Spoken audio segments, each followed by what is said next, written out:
Good afternoon, everybody. This is Al Shibo, and I've been your host throughout this Medicare Summit. And today, right now, is the last of the meetings. We're going to finish with a big bang with an FMO panel. We have the big hitters of the marketplace being in our presence. And so, once again, I will say thank you to all our sponsors. Thank you so much for being partnering with the association. And so with that, I'm going to leave it to Mr. Michael Walker, immediate past president. And also one thing, all attendees, you can view the videos on Pathable site after the event is over. And so that's one message they wanted me to tell you. With that, Mr. Immediate Past President Michael Walker, the floor is yours, sir. Well, thank you, Al. I certainly appreciate you running point for us and being at controls. Thank you so very much. Good evening, everybody. I want to say thank you to all our sponsors for coming. We do not have a key sponsor for this session. So if you guys would allow me just for a moment, a little bit of self-indulgence.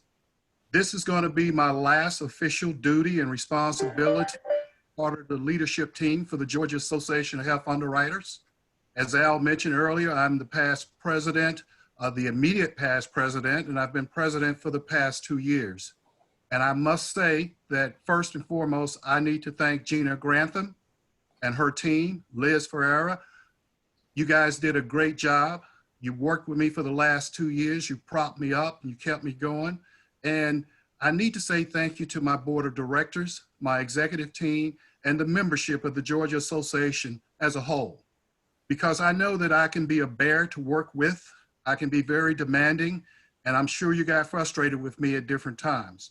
But I must say, I see Al bobbing his head. Yes, I know you guys got frustrated with me at different times, but I must say that you never wavered, you never flinched, you stuck with me. We went through a lot of challenges, and as a matter of fact, even with putting on the summit, because originally we were going to have our convention down in Savannah, and as you know, because of the current pandemic, there were a lot of changes, and I made a call back in late March, early April, I guess, and said, we just cannot move forward with the state convention in Savannah. And even though a lot of people were disappointed, they stuck with me. And then I came back to them and I said, well, guys, we're going to do a Medicare summit and we're going to partner with the Atlanta Association of Health Underwriters. And we're going to do this. And I want the summit convention to join in with our state convention. And we mixed everything up together and you guys hung right in there with me. So I have to say, I really appreciate it. And I want you guys to know that I feel like I had the best board, the best membership, and the best administrative staff in the entire country. I would truly go to battle with each and every one of you any day, anytime, anywhere, because you truly have been the wind beneath my wings. That being said, we have an absolute stud panel for you to close out today. So let's get started. With that, we have Dwayne McFerrin, who is president of Senior Market Sales. We also have Mike Smith, the Brokerage, Inc. Also, Mike is chair of the Medicare Advisory Council, which I am a part of. We have Craig Ritter, who's been a supporter of the Ritter Insurance Agency. And last and certainly not least, we have Karen Stiggers of Messer Financial Group. We have a bunch of questions that we've put together. We want this to be an interactive session. We want it to be informative. We hope that thus far we've been informative and engaging and maybe been able to offer you something to expand your knowledge base and something that can help you grow your business.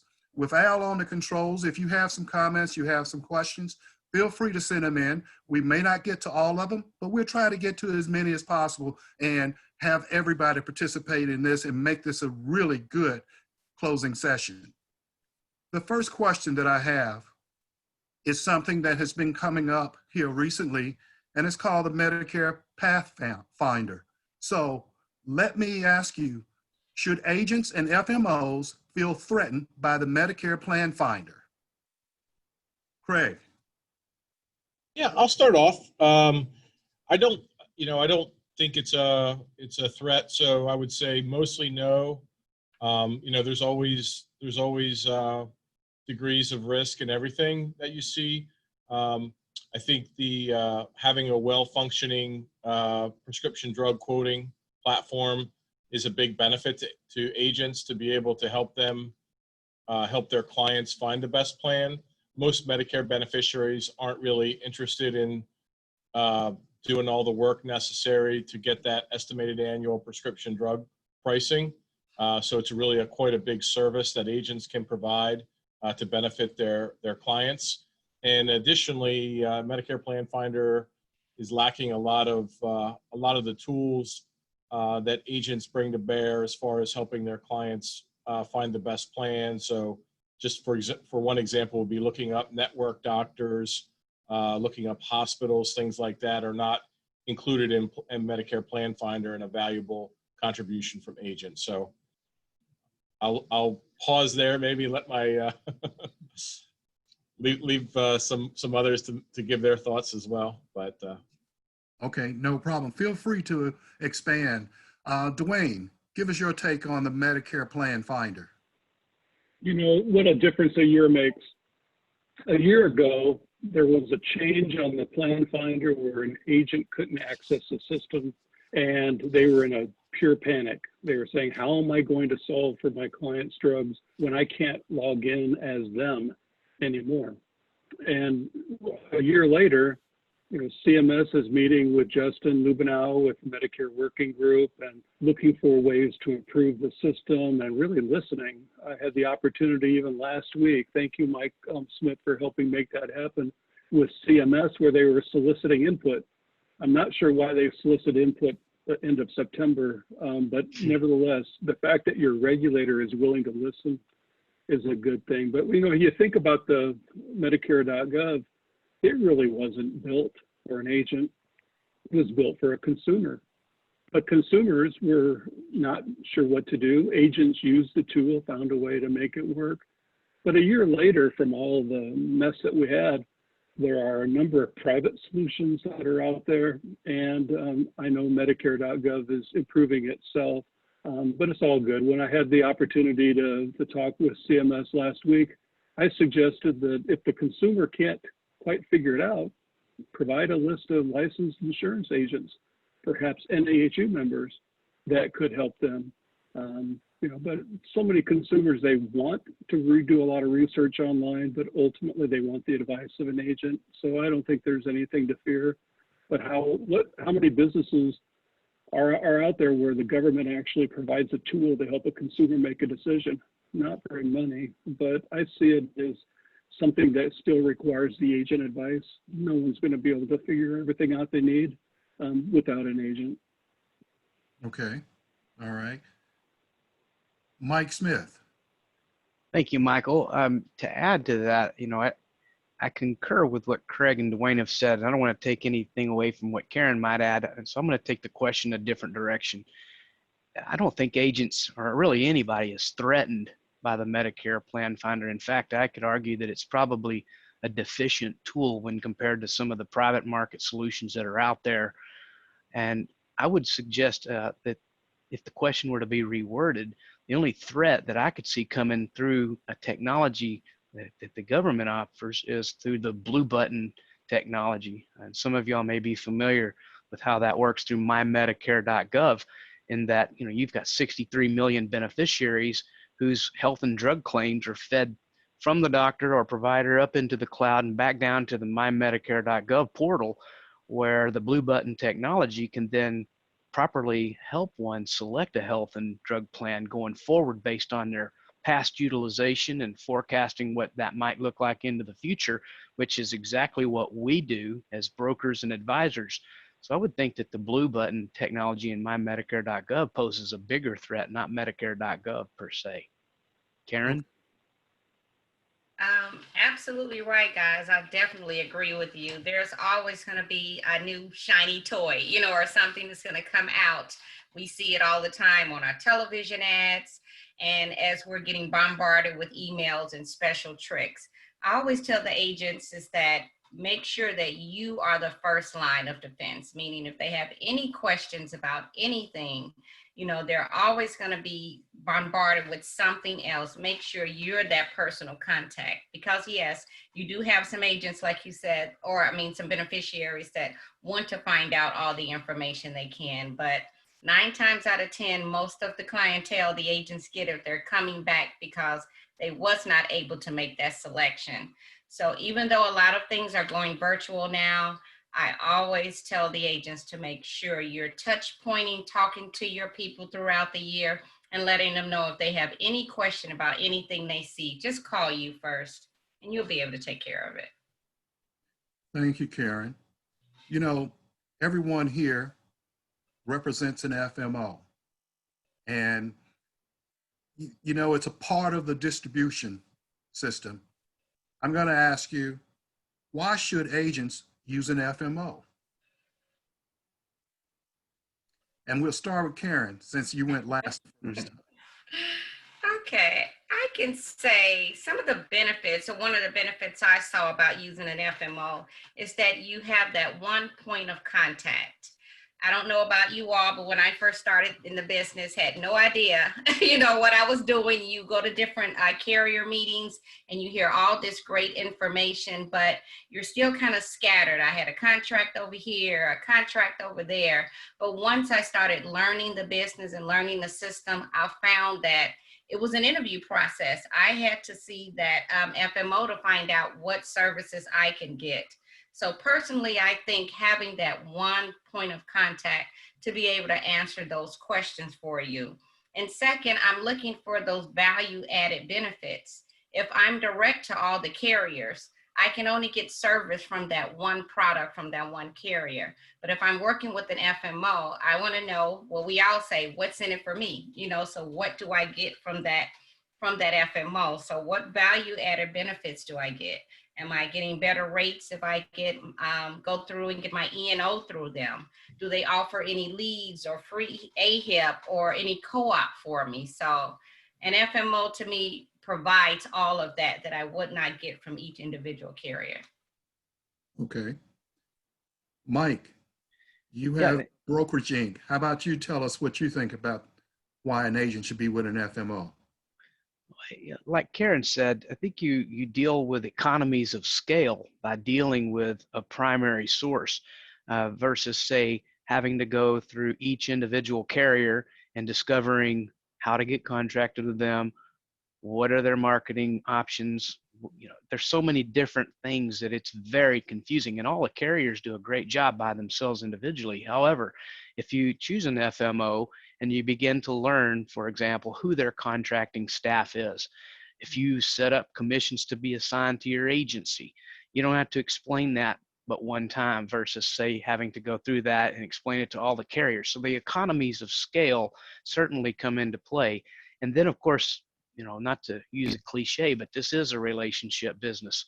And we know when certain brokers call that they demand our attention. We're going to give that to them. And we may be able to pick up on a path where I can call up their name and discover who talked to them last and what was offered to them and be able to continue on that conversation. So it helps us too to be able to provide better service to them. There's technology tools, lead tools, and different things that we all bring to the table. But at the end of the day, I think that it just comes down to the fact that an agent can get more done by streamlining their resources through one or two primary FMO channels and then build on those relationships going forward. Okay. Dwayne? They say you learn the most about your FMO is when you have a problem. Do they run to the problem and advocate for you, or all of a sudden is there no answer, no response? So first and foremost, your FMO needs to be fighting for you, and they build credibility with the carrier. And if you're an agent and you're one of 50,000 that are contracted, how do you break through City Hall? How do you actually get a place at the table? How do you make sure that your issues are recognized with the carrier? When it comes to Washington, how do you make an input or an impact on regulation and legislation? The FMOs play a role in that as well. But the things that others have said are all true. You get support products, marketing help, technology. There's a lot of reasons to work with an FMO, but probably first and foremost is, do they help you solve your problems? Are they reliable? Are they there when you need them? Thank you. Craig? Yeah, that's, I mean, I guess echo what everyone's said, you know, all great answers. I think maybe add one more dimension is some of the technology now that's available to assist with managing your book of business, assisting you with plan selection and enrollment is easier, sometimes easier with an FMO's technology. That's a single system relative to having, you know, if you're selling 3 different Medicare Advantage plans and 2 PDPs, and you're trying to work with 5 different systems from an electronic enrollment perspective, it can be frustrating. But to be able to consolidate all that technology into one unified platform, I think is bringing a lot of value to the agents as well. Okay. All very good answers. Well, let's just flip that. And part of this question is, why do carriers use an FMO? And then to add to that, I want to ask each of you, how do you go about selecting your carriers? So, Craig, since we finished with you, could you tell us why, in your estimation, do carriers choose FMOs, and how do you go about selecting which carriers you work with? Okay. Yeah. Thanks, Michael. I think the reason why insurance companies use FMOs is very similar, kind of the inverse of what we talked about, but it applies the same way for insurance companies. So for each individual insurance company to establish individual relationships with each and every agent in a market tends to be extremely inefficient for the insurance company. So the efficiency, I think, in the distribution channel is achieved through having multiple agents being able to work through one FMO, and that FMO to be able to work directly with the health plan. So that's basically things work more efficiently that way. As far as selecting a health plan, you know, we really listen to our agents. So I think in a lot of cases, our agents tell us, like, "Hey, you need to go get this plan." You know, we do interview plans. Like we look at the market, and really, I think it's demand. Quite a bit of it is demand driven. Obviously, we need to be able to see viability that there's the product is in demand by the agents and the consumers. We're going to be able to sell the product, and then just I think the working with the carrier. So you want to have, as I think Dwayne mentioned, a lot of this is a relationship business. So having those great relationships with the health plans really goes a long way as well. Okay. Dwayne. Well, I mentioned the 50,000 brokers, and that's not an overstatement what a carrier might have. So if you're a carrier and you're trying to support 50,000 brokers, you would have to add a lot of employees. And we already see carriers struggle just during AEP with handling how many apps that they receive. If they're also doing that with all aspects of marketing support, they would have to have a lot of fixed costs. By working with an FMO, they keep their costs variable, because for SMS or the brokerage or anyone else that's an FMO, you're paid only if business is written. So that keeps the carrier costs on a variable basis. They can have ups, they can have downs, but they're not staffing and then having to lay people off. So I think the FMO method for Medicare really helps a carrier manage their expenses and to make sure they hit their profit targets. Okay. And how do you go about selecting which carriers you work with? Well, you know, we're unique, Michael. And before I forget, congratulations on, I know how much hard work you've gone into being, you know, the president there for the state, and as well as the Atlanta area. Just the work that you do with NAHU is much appreciated, and you've been a real leader, and you deserve a break. So good for you. Thank you, Dwayne. I appreciate it. Yeah, we're really proud of everything you've done. When we look at our business, first of all, we write as much Medicare supplement as we do Medicare Advantage. And our thought would be is we don't know what that consumer wants and needs, and we don't know what the agent is going to sell, but they should have both available in their portfolio, because it may be that the person really wants freedom to go to any provider. Perhaps they're not going to travel at all, and network restrictions is no matter to them at all. Perhaps it's affordability. Perhaps it's whether they qualify medically. So the agent working with the consumer will ultimately decide. So we write as much Medicare supplement as we do Medicare Advantage. So to be efficient, we work with the big national firms for both Medicare supplement and Medicare Advantage. And we want to be really relevant with those carriers. If you represent everybody, then when we make a phone call on behalf of an agent, that carrier may not see us as all that as an important customer. But I'm proud to say with the carriers that we represent, they know that we're a top customer. When we call, they know we have an issue, and they know that we're complete in what we do. And so we have credibility. And so our goal is to do a few things amazingly well, and I think we've accomplished that. Okay. Karen, I'm not going to make you go last this time. Tell us a little bit about this question from your perspective. Yeah, pretty much. Like you said, we great minds think alike, huh? And similar to what Mike said before, is that economy of scales, you know, for being able to have a carrier to come into a group or room or a meeting that one of the FMOs has sponsored.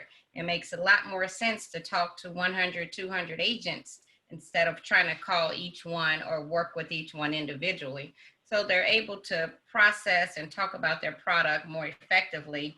And then us as the FMO can go ahead and get those contracts done.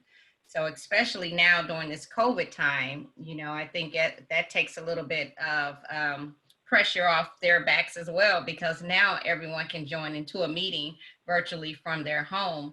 So it works out to me so much better. I mean, we all have time, you know, time is money. So to be able to talk to a large group at one time absolutely works. And then I also believe it frees up on the back end their internal staff, because you don't have so many individual agents calling that carrier for assistance.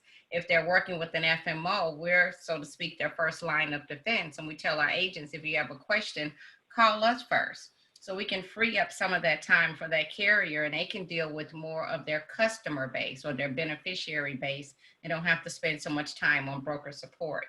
Now, if there's something we can't handle, then definitely they could call the carrier. But like Dwayne said, it's a relationship. So we work hand in hand to help assist the carriers as well. Well, how does Master go about determining which carriers they work with? Because do you try to work with all of them, or what's your process there? Similar as my guys say, you definitely want your top carriers in your market. And because we do have agents across 40 different states and over 20,000 agents, that can be a lot of the carriers. But we know the big boys, you know, the big girls in the field. So we always have those big carriers that we know is going to come across all those demographics. And then we will see some of the smaller carriers if they're new to the market. You know, we may test them out a year or so and see how that works, but we definitely have the top carriers, because that's usually what the customer wants and, you know, what the agents are comfortable with. But we don't exclude if someone new comes to the market, but we do let our agents know that, you know, this is a carrier that's new. I'm sure we all been in the business for a while, especially in Georgia. We remember when Piedmont Wellstar came to town, you know, we were excited, but we know sometimes carriers come and carriers go, but we do make sure we have the proper carriers to meet our agents' needs and our clients. Okay. Mike Smith, you have any follow-up comments on that question? Just to say that the carriers use FMOs because they don't have to pay us unless we sell something. And so we offer them a very affordable distribution channel, whereby they also may have a direct-to-consumer channel. And certainly we've seen a lot of commercials on TV. I don't have a $50 million budget to put commercials on TV, but I know darn well that in various parts of rural Texas, where people prefer to deal with people and not an 800 number, then I'm going to be able to leverage that message. And so it's a partnership between the carrier and the FMO. And that's leading into the second part of your question as to how we select our carriers.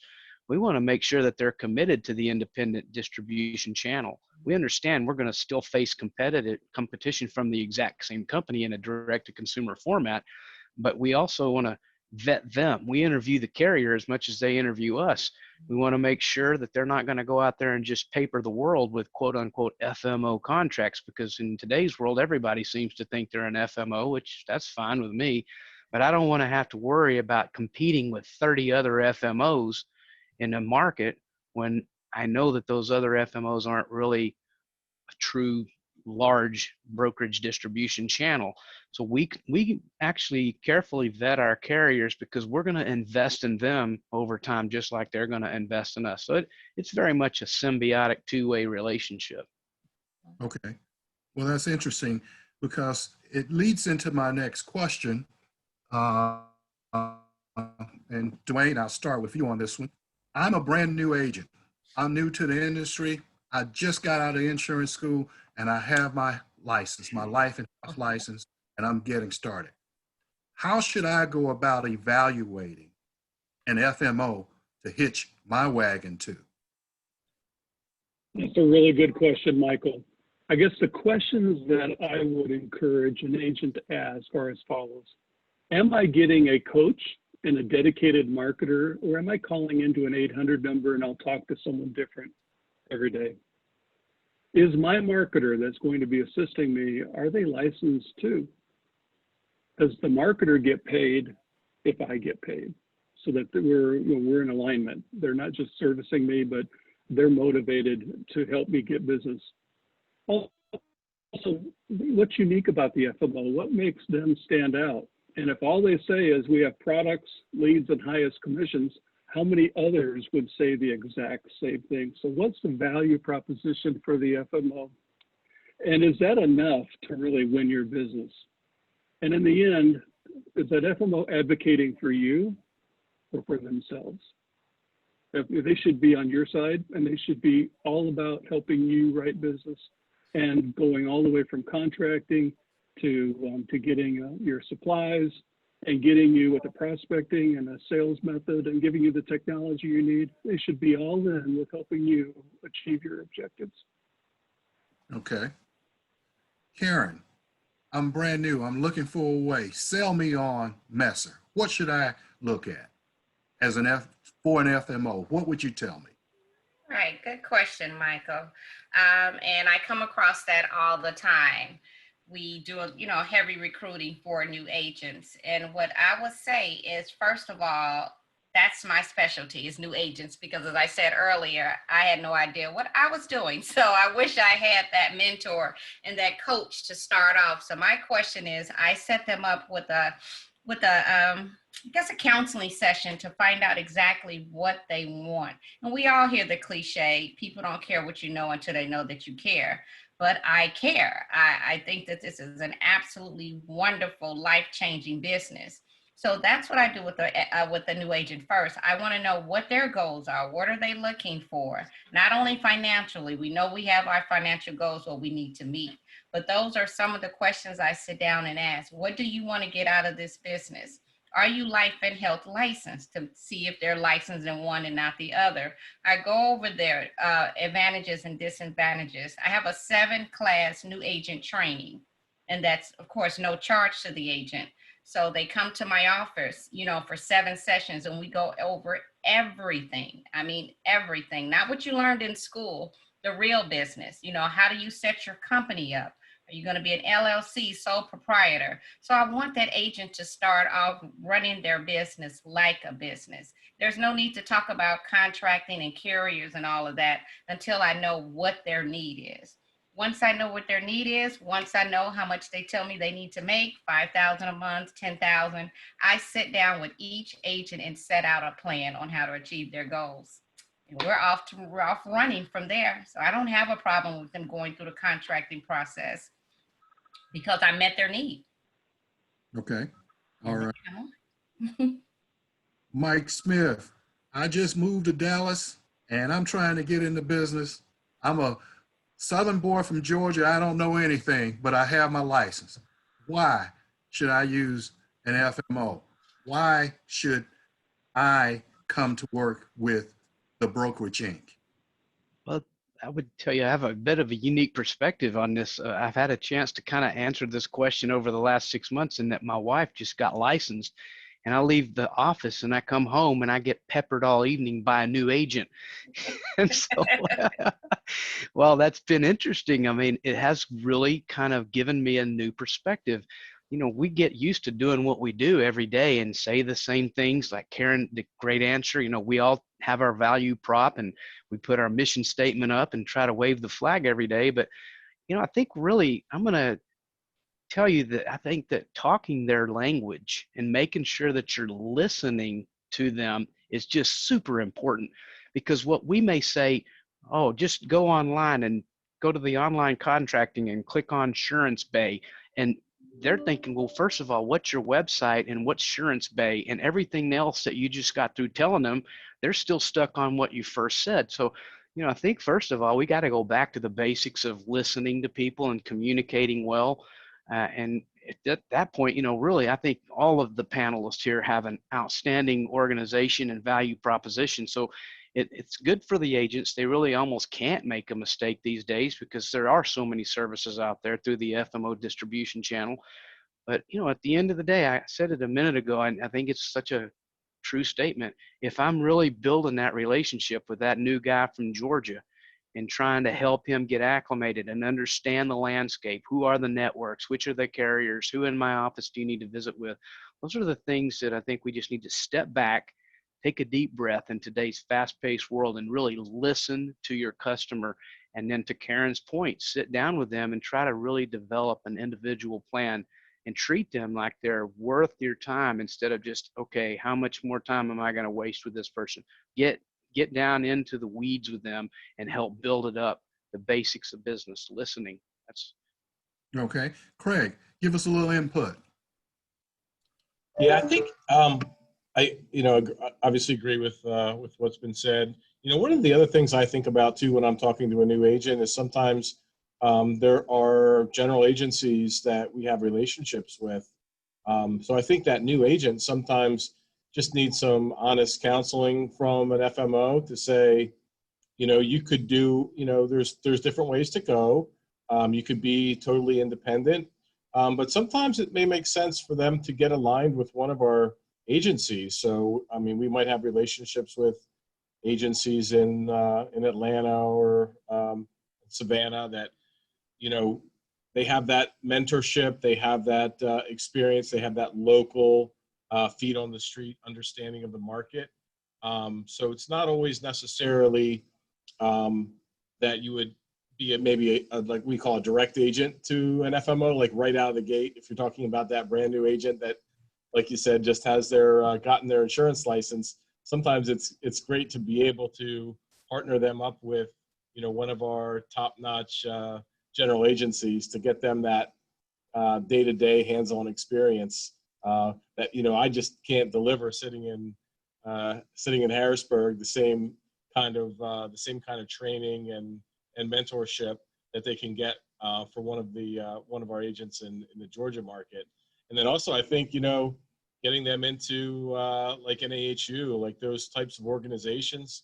There's so much good information and training.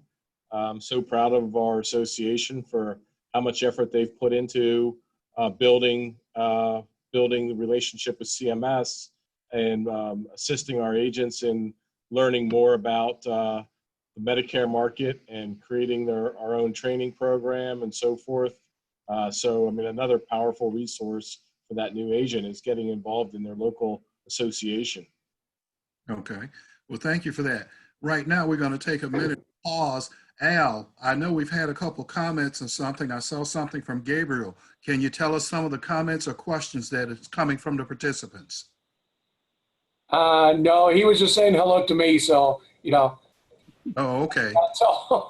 Okay. And there were some sentiments of being thankful for your 2 years of service to the association. So, and people are saying that The forum has been great. Congrats to everyone who worked so hard. That was from Suzanne Gipolo. Super forum, Leslie Buzzy. So proud of GA and Atlanta Association. So that's Okay. basically it. So. Okay, well, I certainly appreciate the compliments that we're receiving and the comments and what have you, and feel free to chime in. Let's continue with some of the questions we have. This has been great so far, and I'm sure we'll end up with a bang. This kind of goes back to a previous question. One thing that they can send gift cards of food, flowers. You know, we'll take all that stuff. So Yeah, okay. Back to business now. As I was saying, this kind of leads into a similar question, but it has a little bit of a different twist. And what the question is, how do carriers evaluate which FMO they work with? I mean, you know, because sometimes is it volume or, you know, is it customer service? You know, I'm sure that it's not as easy as it sounds as you create an FMO, because Mike, you alluded to it, that, you know, there's a bunch of people out there claiming to be FMOs, but are they truly FMOs? That's almost like, you know, the A team and the B team, you know? So what is it that set you guys apart? Because you guys are here on this panel and you're here for a reason. I'm sure there are other FMOs out there. So what is it that you do that a carrier looks at in selecting and giving you guys his contract? And Mike Smith, I'll start with you on that one. Well, the simple and easy answer really is, can you give us production? I mean, that's the bottom line. They're not coming to us just because we're nice people. They need production. And it may be that they're looking for production in certain states or certain counties. We may have a footprint in that area that's a good match, and they'll begin to interview us. In some cases, we're asked to provide them with some of our agent data, like how many agents do we have in Dallas versus Oklahoma City? And then they begin to make their decisions in that manner. But I also think that the carriers want compliant business. So in many cases now, our contracts require us to actually have a compliance officer on our staff. So they're going to ask for production, and they want it in a compliant manner.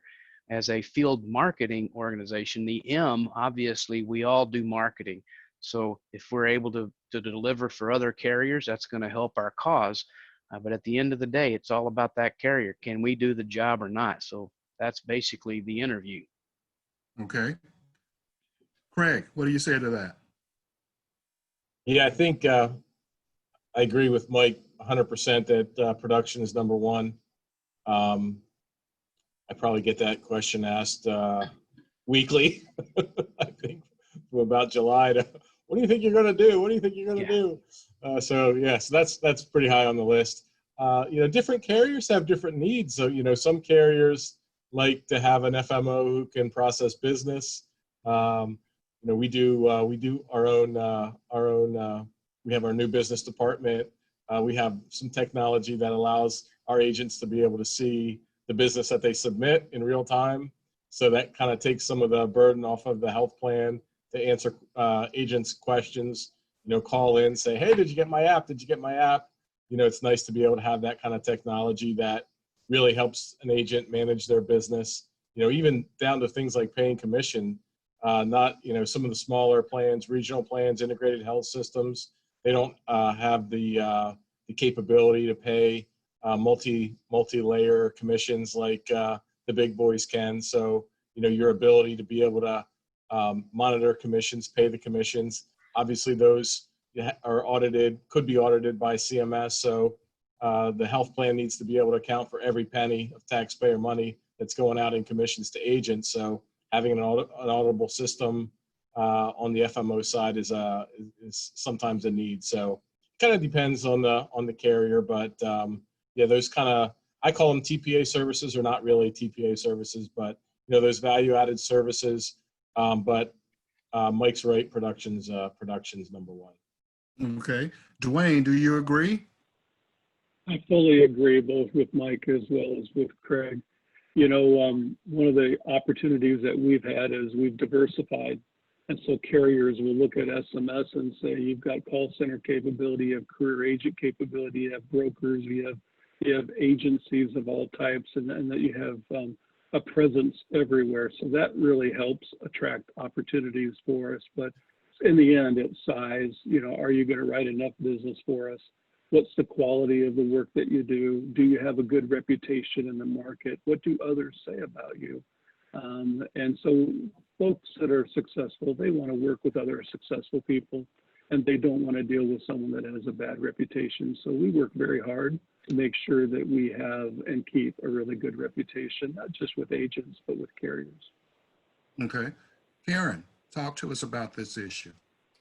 Dwayne took my sentence. That's not much to add, and that's exactly what I was going to say. Size, production, reputation, and expected goals. That is, to me, what what they absolutely look at. So you're absolutely right. Okay. Well, talking about size, speaking of production, goals and what have you, there's been some movement in the FMO market, some consolidations and acquisitions and all of that type of stuff. Do you think that will continue, and how do you all look at making acquisitions? Because, you know, in business, a lot of time it's the big fish eat the little fish, or as they say, it's a dog eat dog world. So you're in business, you have competitors.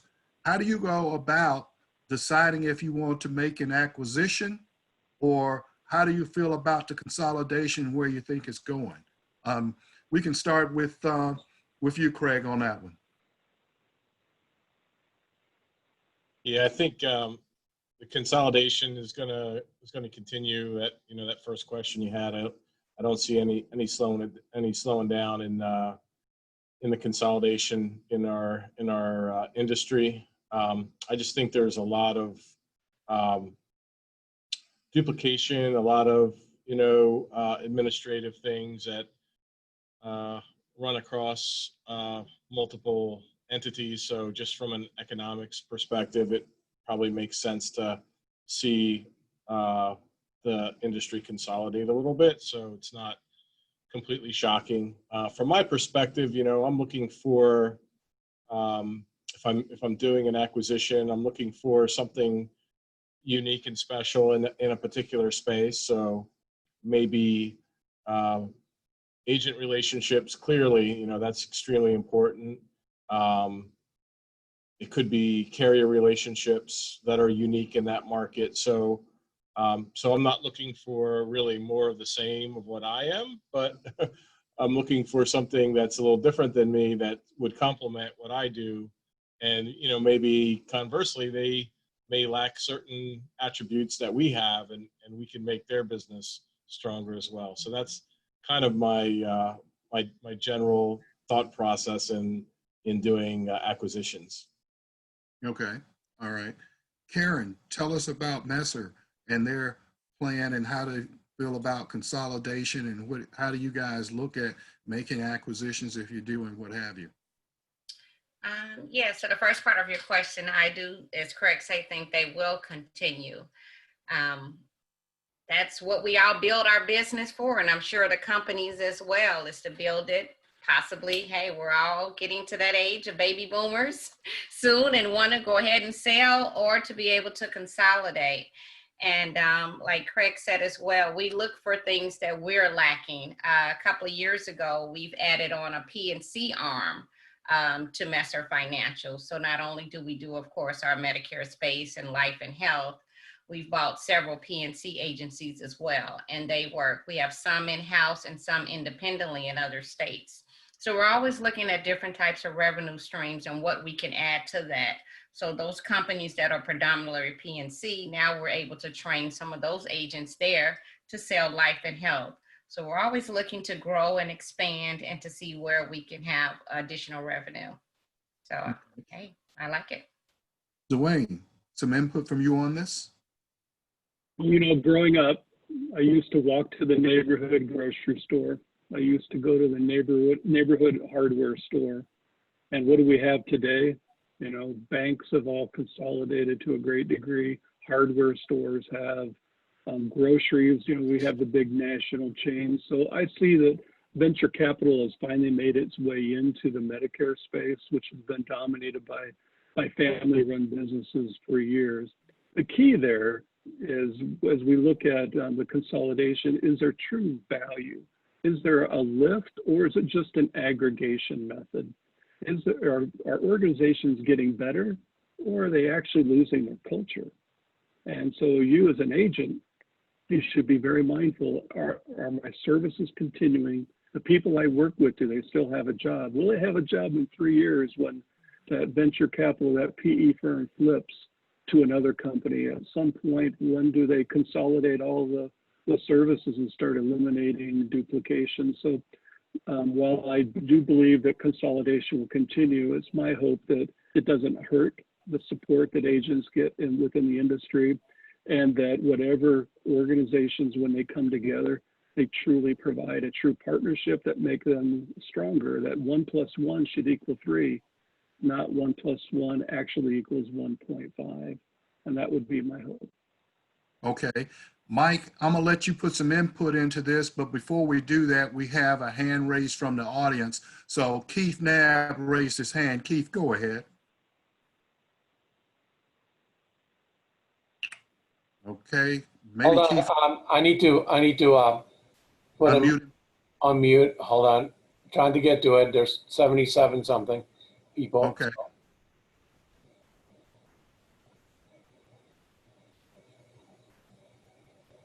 Bear with me. I cannot find him. Okay, while you're doing that, Mike, go ahead and comment on the consolidation issue and what you look at as far as acquisitions and how you go about that. So it's football season, right? Let me use a football analogy. We have a fantasy football team. You've got all these draft picks, and once the Christian McCaffreys and the Lamar Jacksons and the Patrick Mahomes are off the board, you still have a lot of talent, but it starts to get watered down. And so we've seen a lot of consolidation in the FMO channel. I'm not going to name names. We all know what's going on. But at some point, it just doesn't seem to make a lot of sense. Either the movement's been made or it's not. The talent's off the board, so to speak. Now you're dealing with a B-level talent. I think there's still some value in being able to say you're an independently owned family business. And I think there's something unique about that. While everybody else seems to be going one direction and you stay firm with what you are, true to your roots, maybe that just might give you a competitive advantage in the field. And it's certainly great to have some VC money, but if you can do it on your own, there may be a unique value prop there. So staying put and staying true, I think, might just be unique in today's world. Okay, all right. That's interesting. Al, were you able to get Keith Knabb yet? Keith, can you talk? I can talk. Yeah, can you hear me? Yep. Yes, we hear you. Excellent. Well, I want to say thanks to this FMO panel, and I want all the people listening in to understand that much like GAHU and GAHU is our advocate, these FMOs are our advocate, and we need all the protection we can get. And I'm a big advocate myself for proper succession planning. So many agents don't understand how to set up their agencies correctly, and Karen was talking about counseling agents on this. What is your FMO doing to help agents to protect their blocks of business in case they get hit by the proverbial bus, or they have a catastrophic disability or illness, so that they don't lose their block of Medicare business? What are you doing for us? Okay, who wants to take a stab at that question? I'll take a stab at that. One thing I know what Messer does is that you're vested when you join us from day one. And we know with Medicare, of course, someone in a family, that's a different case, has to continue with that continuing education or be listed as an agent of record. But any business that is written through us, we'll protect that business. And if you're no longer here, heaven forbid you pass away, we will continue to pay your family that commission, as well as if you're in an override position, we'll continue to make those payments to your family. And we have a succession plan, and we let our agents know by each carrier what's expected of them if they pass away. That's why I really encourage agents to set themselves up as agencies, even if it's an agency of one. If you set yourself up as an agency and you're LOA to your company, it's very easy for someone that you've designated or spoken with, to be able to come in and take over your book of business. Prime example is in my book of business. As now I work with Messer. My daughter's 20. She'll be licensed next month.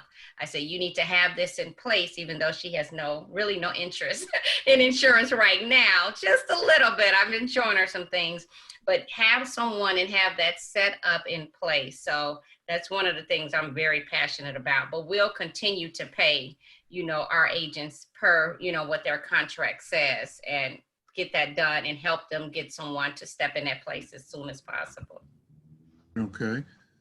Hey, Keith, I think that's a great point, and something that everybody really on the call needs to think about pretty deeply is, what's your plan? Because if something did happen to you and you're not able to recertify, then your commissions are going away. You've worked very hard.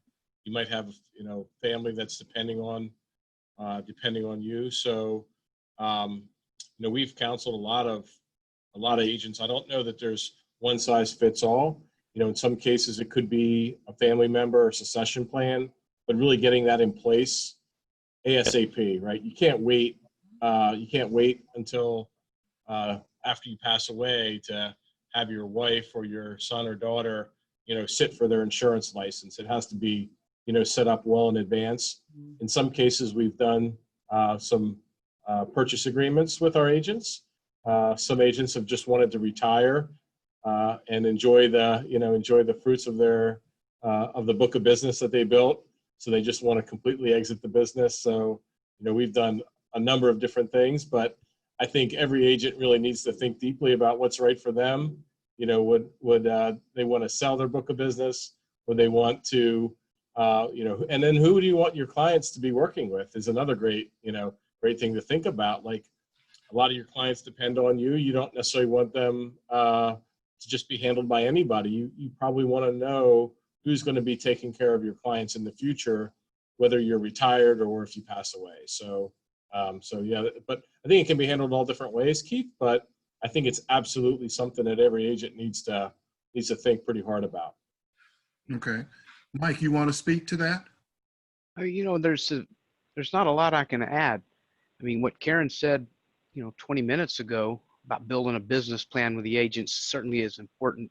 And to go back on what we both just said, Craig and Karen, I think it's important that the agents know who they're doing business with.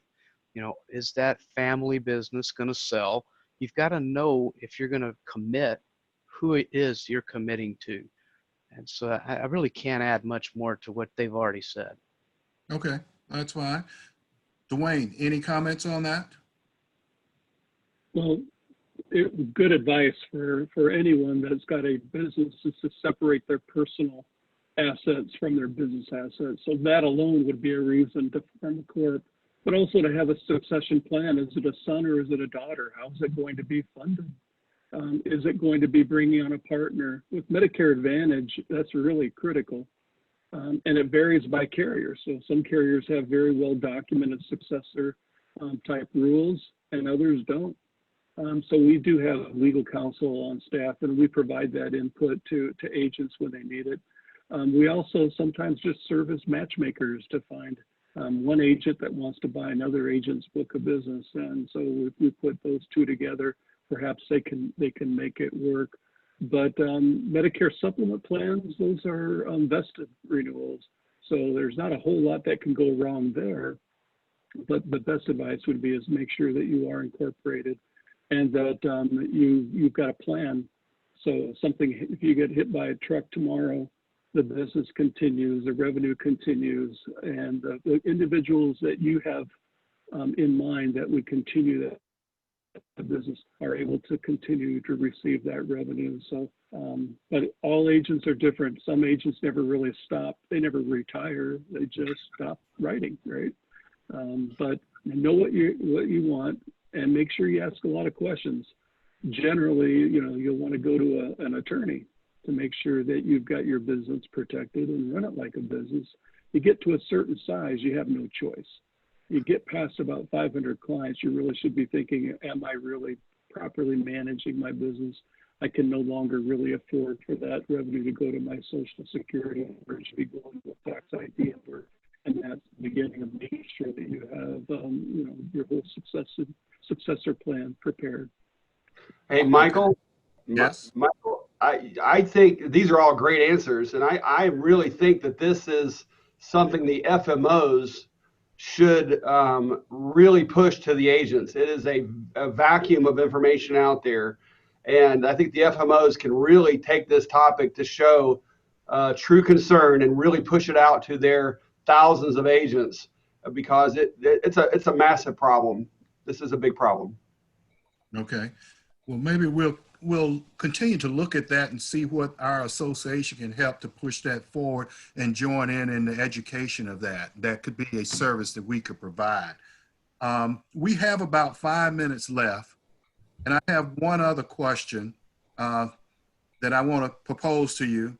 Those of you that have maybe heard the session that I moderated earlier this morning, I asked this question of our panelists there, and I'd be interested to get the take of our panelists this afternoon on this question. You know that we're in an election year, and we will be choosing to stay with the same president or a new president.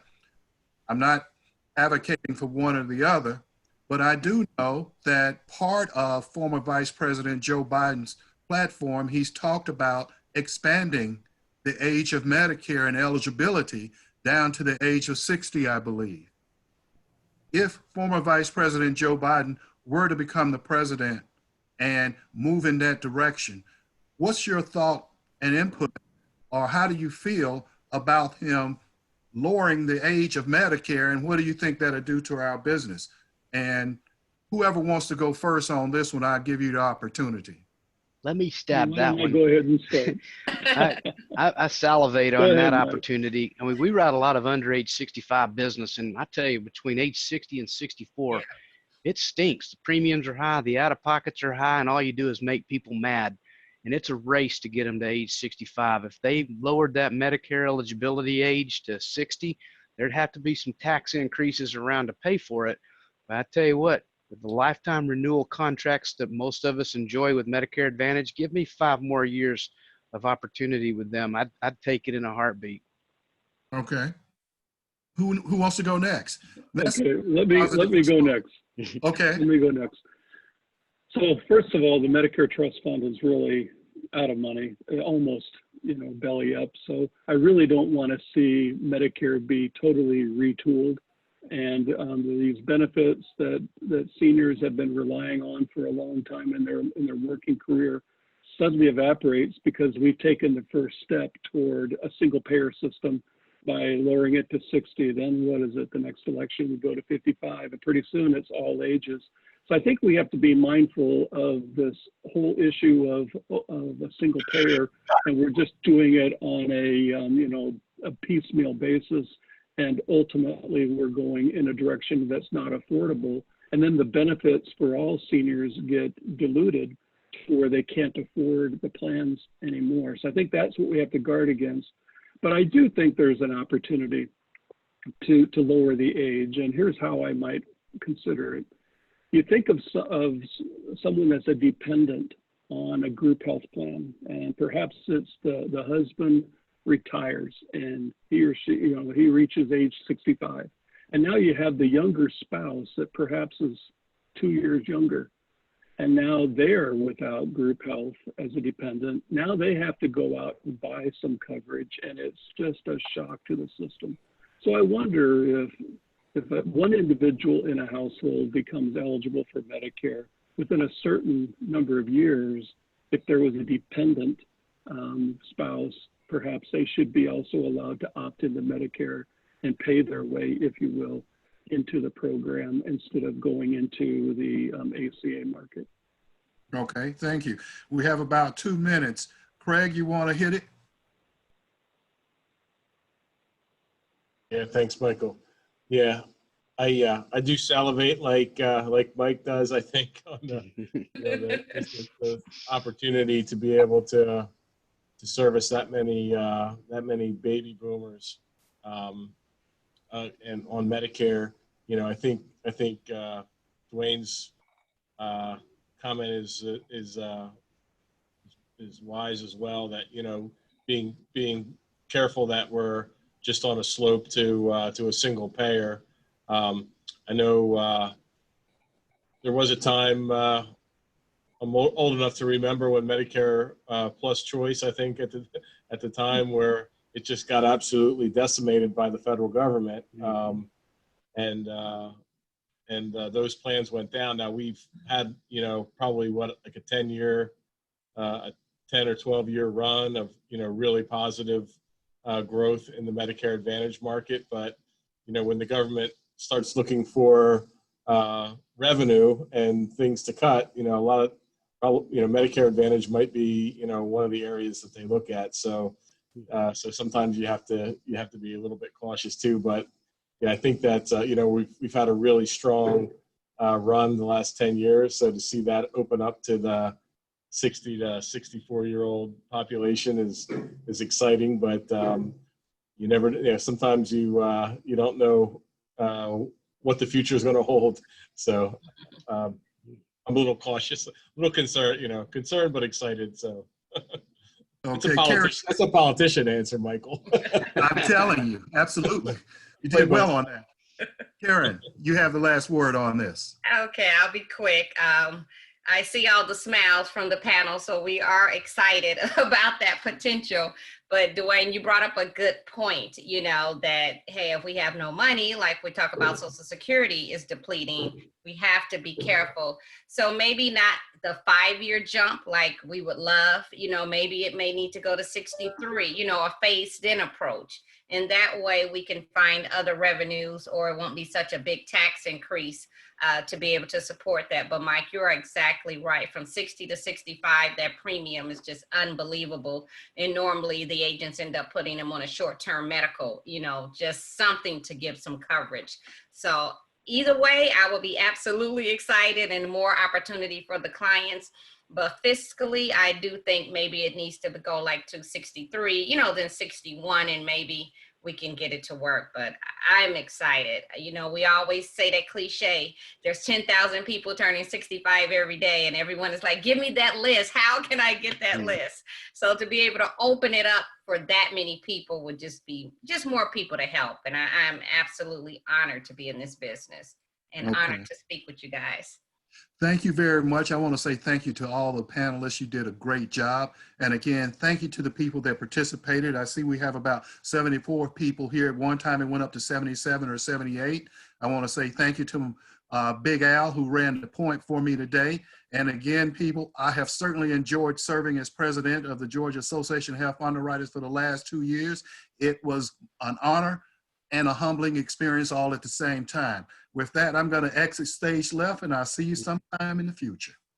Thank you, Michael. All right. Thank Thanks, you all Michael. for participating. Very good. Thank you. A couple of things to close. To all the participants, thank you.